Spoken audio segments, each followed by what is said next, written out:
ابلیس نے دیکھا کہ بھئی یہ سارے لوگ جمع ہو رہے ہیں، تو وہ بھی ایک شیخ کی صورت کے اندر بڑا غترہ شترہ لا کے اور ساری چیزیں کر کے شیخ کی صورت میں آ گیا کہ میں بھی ہوں بھائی، کہا مجھے اجازت مل گئی ہے اور آپ میرے ساتھ ہوں گے۔ یہ سننا تھا۔ ابو بکر صدیق رضی اللہ تعالیٰ عنہ خوشی کی مارے رو پڑے۔ ابو جہل تو بڑا گندا انسان تھا، اس نے ایک تھپڑ مارا کھینچ کر۔ اسماء بنت ابو بکر صدیق رضی اللہ عنہ کے کان کے اندر بالی تھی، وہ بھی اتنی زور سے مارا کہ وہ بالی گر گئی۔ آپ صلی اللہ علیہ وسلم کے یقین دیکھیے اللہ رب العالمین پر، کہا کہ ابو بکر تیرا ان دو کے متعلق کیا گمان ہے جن کا تیسرا اللہ رب العالمین ہے؟ ان کے اوپر کوئی غالب آ سکتا ہے؟ ان کا امر فاش ہو سکتا ہے؟ کبھی نہیں ہو سکتا۔ اللہ اکبر۔ تو آپ صلی اللہ علیہ وسلم کا یقین کامل تھا کہ یہ نیچے دیکھ ہی نہیں سکتے۔ من الذي كان نورا يستضاء به مبارك الأمر ذا حزم وإرشاد مصدقا للنبيين الأولى سلفوا وأبذل الناس للمعروف للجاد.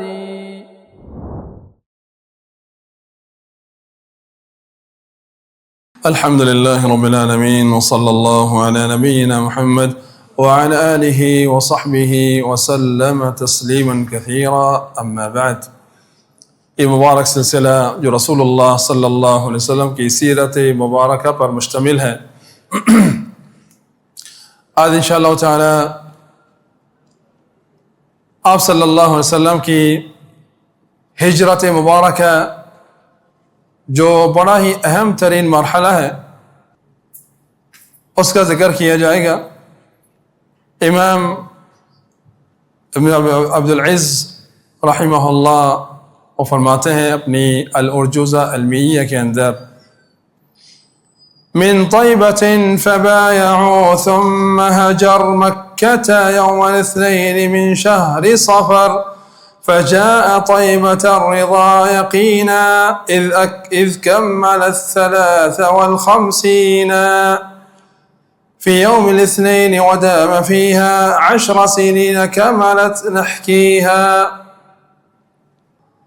یہاں پر امام ابن عبد العز الحنفی رحمہ اللہ فرماتے ہیں جب بیعت العقبہ الاولی اور بیعت العقبہ الثانیہ یہ ختم ہو گئی، جیسا کہ ہم نے پچھلے درس کے اندر ذکر کیا تھا، جس کے اندر 70 صحابہ اکرام جو مدینہ سے آئے تھے ان لوگوں نے بیعت کی تھی اور آپ صلی اللہ علیہ وسلم کو اطمینان دلایا تھا کہ ہم آپ کے ساتھ ہیں، ہمارا جینا مرنا، ہماری تنگی کے اندر، ہماری آسانی کے اندر، ہمارا دل چاہے نہ چاہے ہم آپ کے ساتھ ہیں، ہم آپ کے ساتھ ہیں۔ جب اس بات کی تائید مل گئی تو آپ صلی اللہ علیہ وسلم کا دل بڑا مطمئن ہو گیا کہ جب میں ادھر جاؤں گا تو یہ میرے ساتھ ہیں، میرا ساتھ نہیں چھوڑیں گے کسی حالت کے اندر بھی۔ اس بات پر بیعت ہو چکی ہے۔ اور اس وقت رسول اللہ صلی اللہ علیہ وسلم کی عمر 52 سال ہے، اور پھر اس کے بعد 53 سالویں عمر جس کے اندر آپ صلی اللہ علیہ وسلم ہجرت ہوئی، 53 سال یعنی 53 سال۔ پھر اس کے بعد جب آپ صلی اللہ علیہ وسلم مدینہ چلے جائیں گے تو اس کے اندر کتنے سال رہیں گے؟ 10 سال مدینہ کے اندر رہیں گے، تو 53 اور 10 63، اور اس کے اندر آپ صلی اللہ علیہ وسلم کی وفات ہوتی ہے۔ اب جب یہ معاملہ ہو گیا اور رسول اللہ صلی اللہ علیہ وسلم کو اطمینان ہو گیا اور مدینہ کے اندر بھی گھر گھر کے اندر یہ اسلام پھیلنا شروع ہو گیا، آپ صلی اللہ علیہ وسلم نے ایک خواب دیکھا کہ آپ صلی اللہ علیہ وسلم ہجرت کر رہے ہیں، آپ نے ہجرت کی۔ تو آپ کے ذہن میں آیا شاید یمامہ یا حجر اس جگہ پہ میری ہجرت ہے، اس جگہ پر بھی ایسے اوصاف پائے جاتے ہیں، لیکن وہ مدینہ تھا۔ خواب میں مجھے ایسا لگا کہ جیسے وہ یمامہ ہے یا کوئی حجر ایک جگہ ہے وہ ہے، لیکن نہیں، وہ مدینہ تھی، میں نے اس طرف ہجرت کی۔ تو آپ صلی اللہ علیہ وسلم نے یہ ہجرت کرنے سے پہلے یہ خواب بھی دیکھ لیا تھا کہ وہ ایسی وادی ہے، وہ ایسی جگہ ہے جہاں پر کھجور کے درخت چاروں طرف، وہ درختوں سے گھرا ہوا ہے، اور مدینہ بھی ابھی بھی اسی طرح موجود ہے۔ خیر، اب رسول اللہ صلی اللہ علیہ وسلم کو ہجرت کی اجازت مل جاتی ہے اللہ تعالیٰ کی طرف سے کہ اب ہجرت کر سکتے ہیں، کیونکہ آپ صلی اللہ علیہ وسلم اجازت کا انتظار کر رہے تھے۔ جب اجازت ملے گی تو تب ہی آپ صلی اللہ علیہ وسلم یہ قدم اٹھائیں گے۔ اس سے پہلے آپ صلی اللہ علیہ وسلم نے صرف تیاریاں مکمل کی تھی کہ ہجرت تو ملے گی، اجازت ملے گی، لیکن کب ملے گی اللہ تعالیٰ جانتا، اور وہی کے ذریعے بتائی جاتی۔ اور جب تک رسول کوئی بھی کام نہیں کرتا جب تک وہی کے ذریعے ان کو بتا نہیں دیا جاتا، اور اگر ان سے وہ پہلے کام ہو جائے تو اللہ تعالیٰ اس میں ناراضگی کا اظہار بھی کرتا ہے۔ جیسے یونس علیہ السلام اللہ تعالیٰ کی اجازت سے پہلے ہی نکل گئے، عذاب نہیں آیا، ابھی صرف خبر دی تھی کہ عذاب آئے گا، لیکن کب آئے گا یہ پتہ نہیں تھا۔ اس سے پہلے یونس علیہ السلام نکل گئے تو اللہ تعالیٰ کی ناراضگی کا اظہار ہوا۔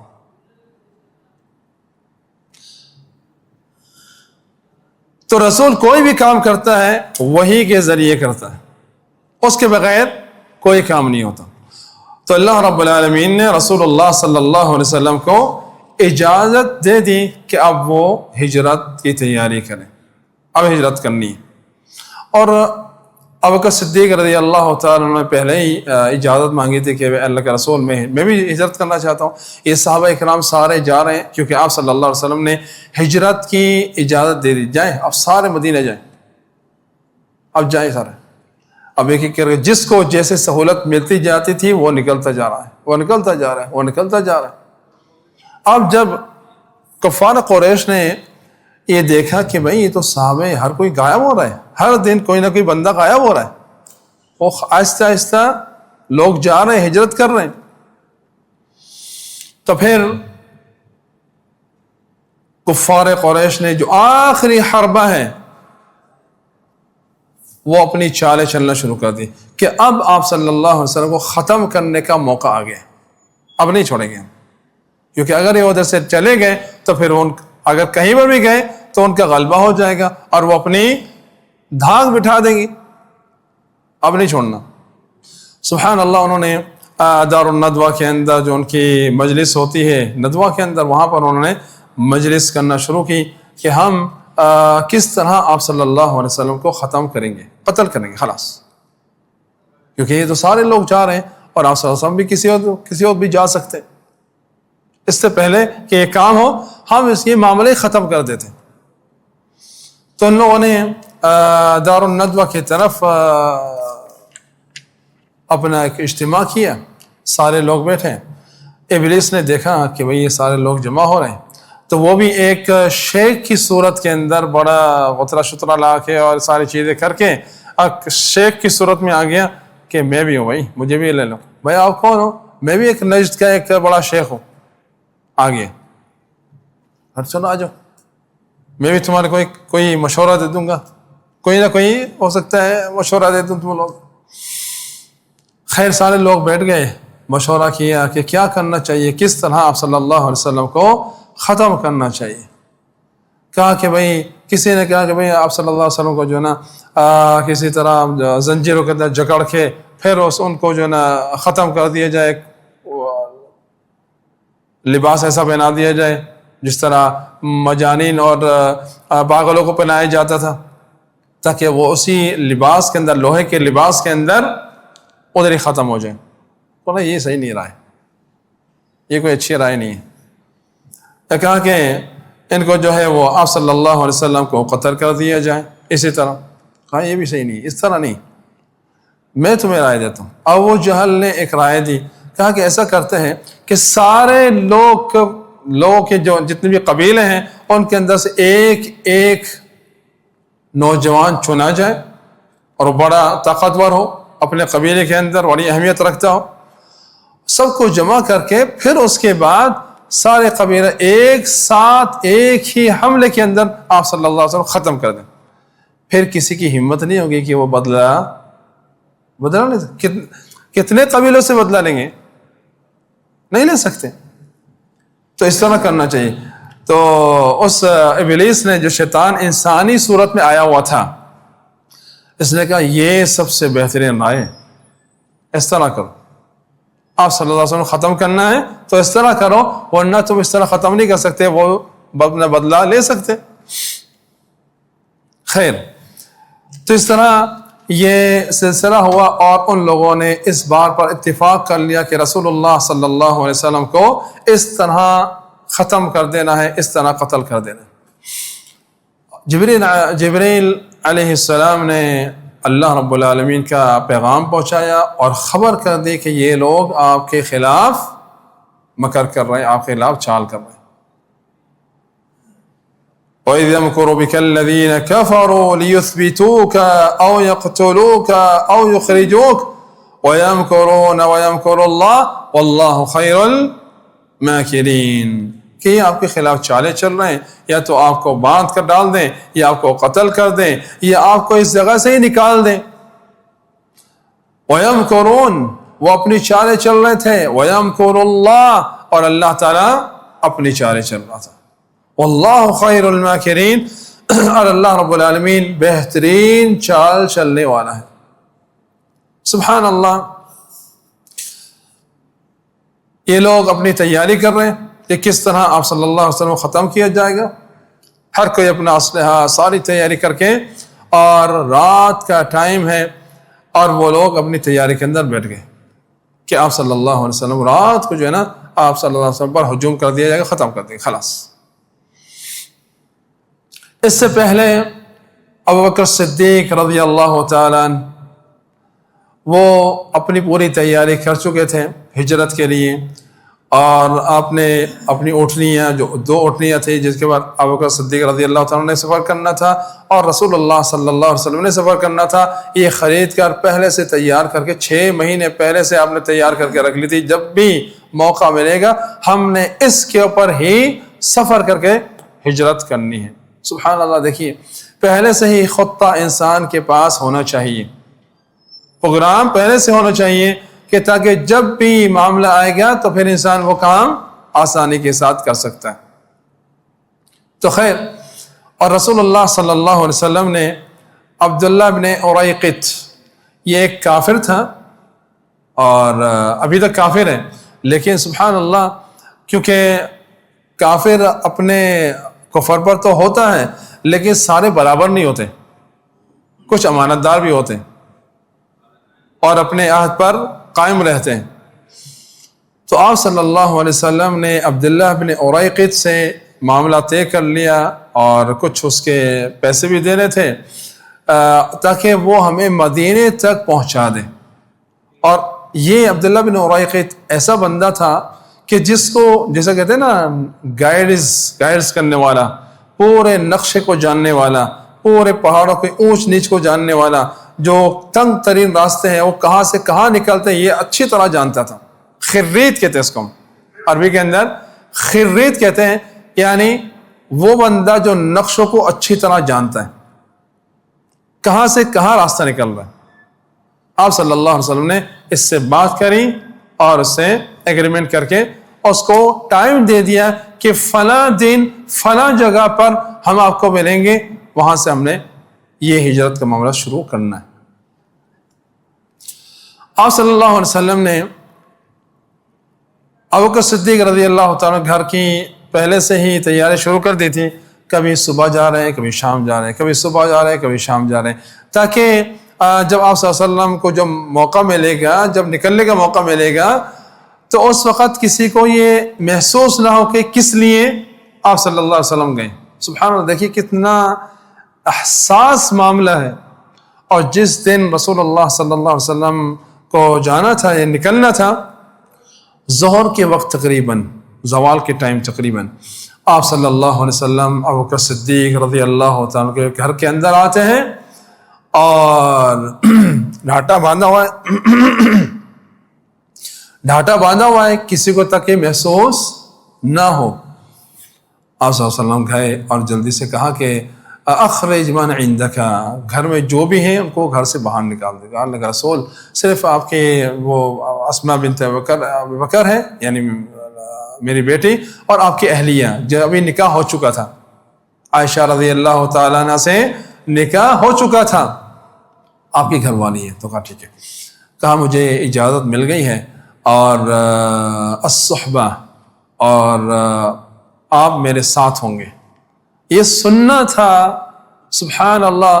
ابو بکر صدیق رضی اللہ تعالیٰ عنہ خوشی کے مارے رو پڑے، آنسو جاری ہیں کہ میں آپ صلی اللہ علیہ وسلم کے ساتھ جاؤں گا. صحبت، اللہ اکبر. تو اسماء بنت ابی بکر صدیق رضی اللہ تعالیٰ فرماتی ہے کہ مجھے اس دفعہ پتہ لگا کہ خوشی کی وجہ سے بھی کوئی روتا ہے. ویسے تو غم کی وجہ سے سارے روتے ہیں، لیکن خوشی کی وجہ سے میں نے پہلی دفعہ مجھے پتہ لگا کہ لوگ خوشی کی وجہ سے بھی روتے ہیں، جیسے کہ ابو بکر صدیق رضی اللہ تعالیٰ عنہ روئے تھے. خیر، پھر رسول اللہ صلی اللہ علیہ وسلم کی تیاریاں شروع ہو رہی ہیں، اور جو سفر کے لیے، جو راستے کے لیے کھانا وغیرہ یہ ساری چیزیں چاہیے ہوتی ہیں، اس کے لیے تیاری شروع ہے. تو اس کو باندھنے کے لیے کوئی چیز نہیں تھی. تو اسماء بنت ابی بکر صدیق رضی اللہ تعالی عنہ، جن کو ذات النطاقین ان کو لقب ملا، وہ اسی وجہ سے کہ جو کمر پر جو ازار باندھتے ہیں یا کوئی کپڑا باندھتے ہیں، تو اور کوئی چیز باندھنے کے لیے ملی نہیں گھر کے اندر. سبحان اللہ. تو انہوں نے اپنی اس پٹی کو آدھا کیا اور اس سے آپ صلی اللہ علیہ وسلم کا جو سفر ذات تھا اس کو باندھا، اور اس کے بعد وہ ان کو ذات النطاقین کا لقب ملا. ذات النطاقین، ایک ان کے اوپر کمر میں بندھی رہی اور ایک سے سفر ذات راہ ان کو باندھ کر آپ صلی اللہ علیہ وسلم کو دے دیا گیا. اب تیاریاں پوری مکمل ہیں، اور عبداللہ بن اریقط کو وہ سواریاں دے دی گئی تھی. عامر ابن فہیرہ جو ابو بکر صدیق رضی اللہ عنہ غلام ہیں، عبداللہ ابن ابی بکر صدیق جو ابو بکر صدیق رضی اللہ عنہ کے بیٹے ہیں. تو یہ آل ابو بکر، سبحان اللہ، یہ سارے کے سارے آپ صلی اللہ علیہ وسلم کی خدمت میں لگے ہوئے ہیں. غلام بھی، بیٹا بھی، وہ خود بھی، آپ کی بیٹیاں بھی، سارے گھر والے سبحان اللہ آپ صلی اللہ علیہ وسلم خدمت میں لگے ہوئے دین کے لیے. تو کہا کہ ابو بکر صدیق رضی اللہ عنہ کہا کہ ہم کس چیز سے سفر کریں گے؟ کہا کہ اللہ کے رسول، میں نے جو ہے نا آپ کے لیے وہ خرید لی، اوٹنیاں میں نے خرید لی. کہا کہ بالثمن. سبحان اللہ.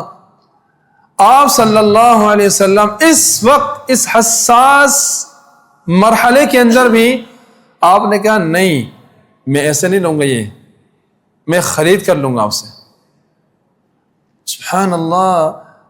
ابو بکر صدیق رضی اللہ تعالیٰ پیش کر رہے ہیں خود، یہ سب دین کے لیے ہو رہا ہے، لیکن آپ صلی اللہ علیہ وسلم نے وہ قبول ایسے نہیں کی. کہا کہ نہیں، میں خریدتا ہوں. کتنے پیسے لوگے؟ اندازہ کیجیے آپ اس وقت اس مرحلے کے اندر کتنا حساس مرحلہ ہے. آپ نے کہا نہیں، پیسوں کے ذریعے.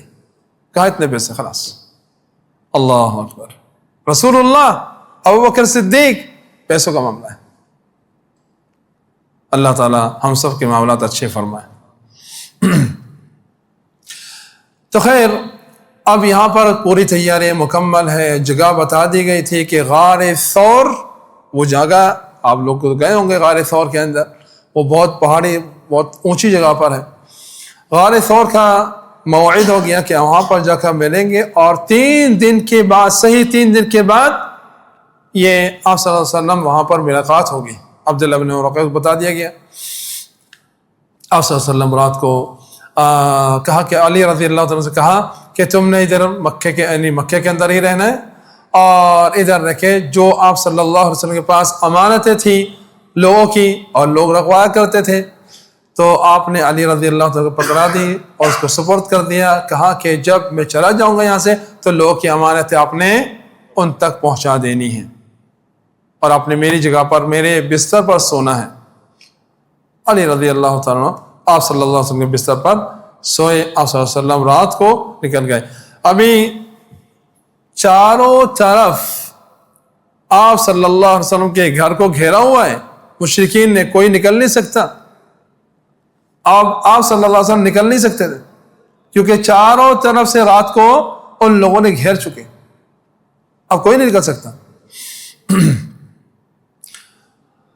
تو پھر رسول اللہ صلی اللہ علیہ وسلم گھر سے نکلتے ہیں اور یہ آیت پڑھتے ہوئے وَجَعَلْنَا مِن بَيْنِ أَيْدِيهِمْ سَدًّا وَمِنْ خَلْفِهِمْ سَدًّا فَأَغْشَيْنَاهُمْ فَهُمْ لَا يُبْصِرُونَ۔ وَجَعَلْنَا مِن بَيْنِ أَيْدِيهِمْ سَدًّا، ہم نے ان کے سامنے ایک دیوار قائم کر دی، ایک حجاب، ایک رکاوٹ قائم کر دی۔ وَمِنْ خَلْفِهِمْ سَدًّا، ان کے آگے پیچھے دونوں طرف ایک رکاوٹ قائم ہے، ایک آڑ، ایک دیوار ہے۔ وَمِنْ خَلْفِهِمْ سَدًّا فَأَغْشَيْنَاهُمْ، وہ ان کے پر پردہ حائل ہو گیا۔ فَهُمْ لَا يُبْصِرُونَ، وہ دیکھ نہیں سکتے۔ آپ صلی اللہ علیہ وسلم یہ سورہ یاسین کی دوسری تیسری آیت غالباً یہ پڑھتے جا رہے ہیں، اور آپ نے دیکھا یہ سارے موجود ہیں۔ آپ نے مٹی اٹھائی اور اس کے کنکری تھی، اور آپ نے اٹھا کر ان کی طرف شاہت الوجوہ، اور اس طرح ان کی طرف پھینک دی، اور سبحان اللہ سب کے اوپر جس کے وہ قریب تھے وہ دیکھ رہے ہیں، اور اس طرح سبحان اللہ ان کو حجاب پڑ گیا، اور جس پر وہ کنکری یا وہ ریت پڑی تھی، غبار پڑا تھا، وہ بدر والے دن سب قتل ہو گئے۔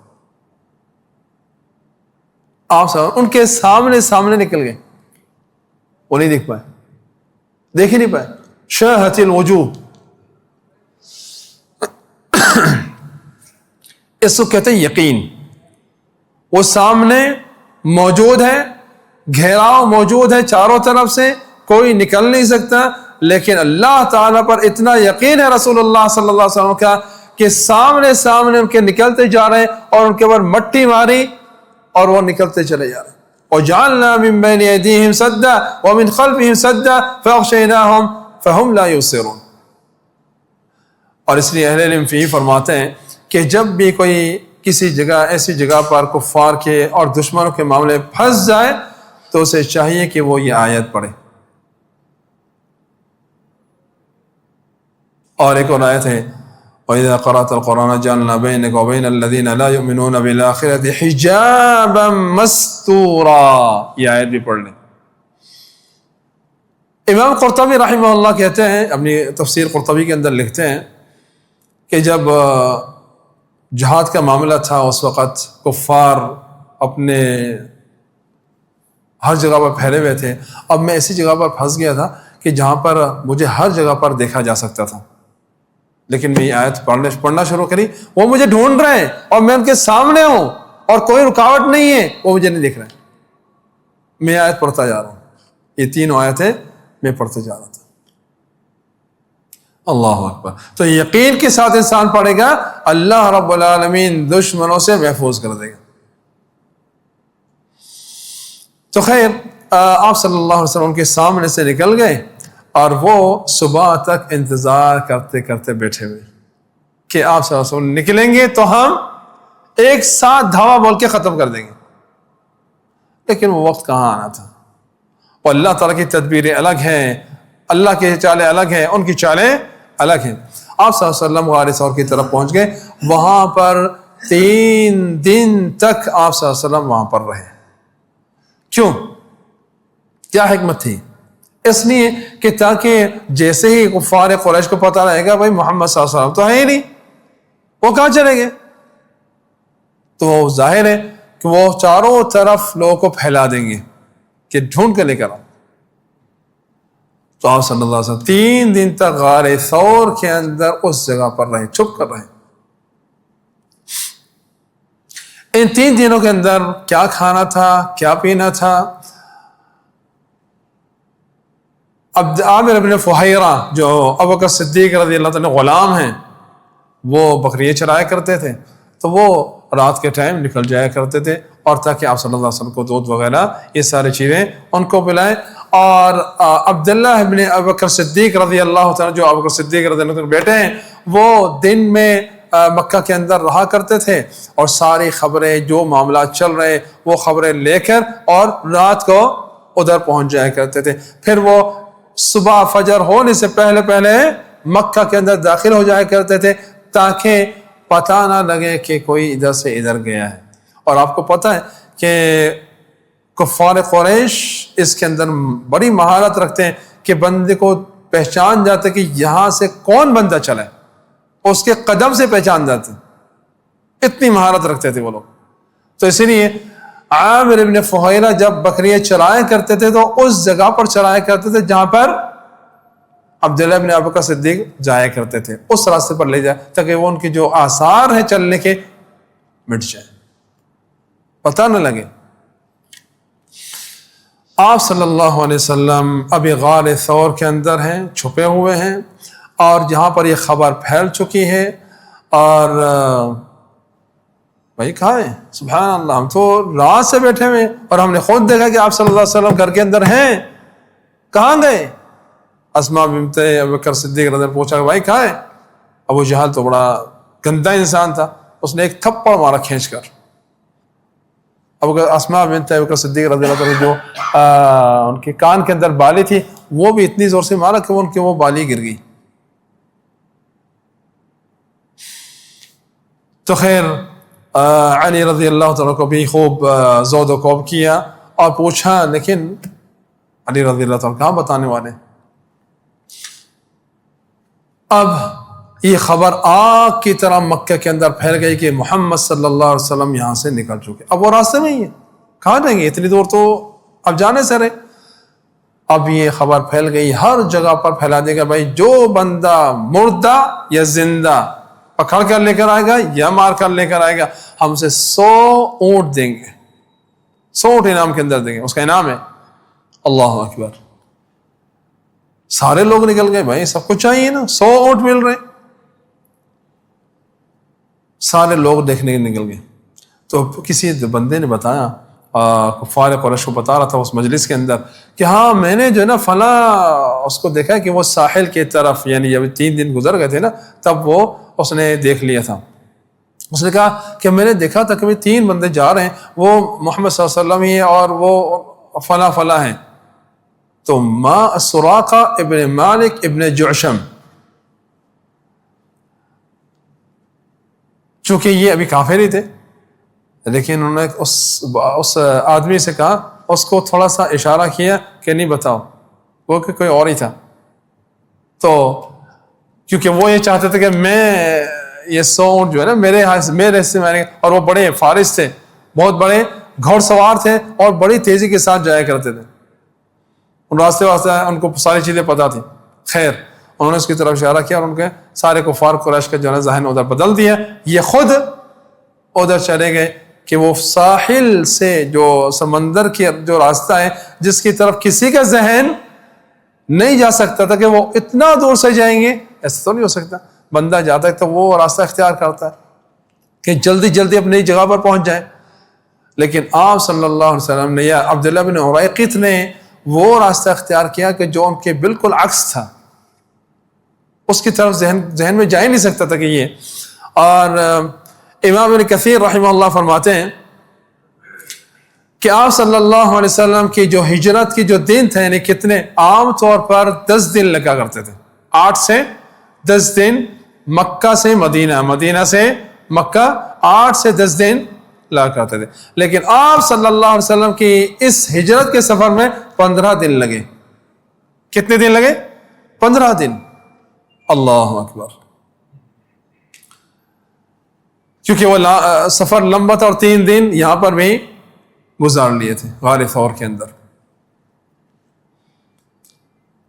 اب غار ثور کے اندر چھپے ہوئے ہیں، سارے لوگ پھیرے ہوئے ہیں ہر جگہ پر، کفار قریش ہر جگہ پر، ادھر پہاڑوں پر، ادھر ادھر سب جگہ. اور جہاں تک کہ وہ لوگ کفار قریش یہاں پر بھی غار ثور تک پہنچ گئے، اوپر کھڑے ہوئے. اب ابو بکر صدیق رضی اللہ عنہ نے کہا کہ یہ تو بالکل ہمارے سر پہ ہے، اگر یہ اپنے پاؤں کی طرف دیکھ لیں گے تو خلاص یہ ہمیں دیکھ لیں گے. یہ ابھی تو فی الحال کھڑے ہو کر وہ دور دور تک دیکھ رہے ہیں، لیکن اگر انہوں نے نیچے دیکھا تو ہم پر نظر پڑ جائے گی پکا. لا الہ الا اللہ. تو پھر یہاں پر اللہ تعالیٰ نے یہ آیت نازل فرمائی. کون سی آیت ہے؟ ہاں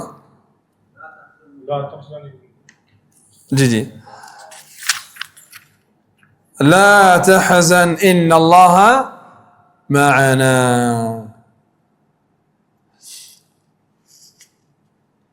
سبحان اللہ. ابو بکر صدیق رضی اللہ تعالیٰ کو یہ غم ہوا کہ ایسا نہ ہو کہ ان کی نظر ہم پر پڑ جائے اور ہمارا معاملہ یہ ظاہر ہو جائے اور سارا معاملہ چوپٹ ہو جائے گا. آپ صلی اللہ علیہ وسلم کے یقین دیکھیے اللہ رب العالمین پر. کہا کہ ابو بکر تیرا ان دو کے متعلق کیا گمان ہے جن کا تیسرا اللہ رب العالمین ہے؟ ان کے اوپر کوئی غالب آ سکتا ہے؟ ان کا امر فاش ہو سکتا ہے؟ کبھی نہیں ہو سکتا.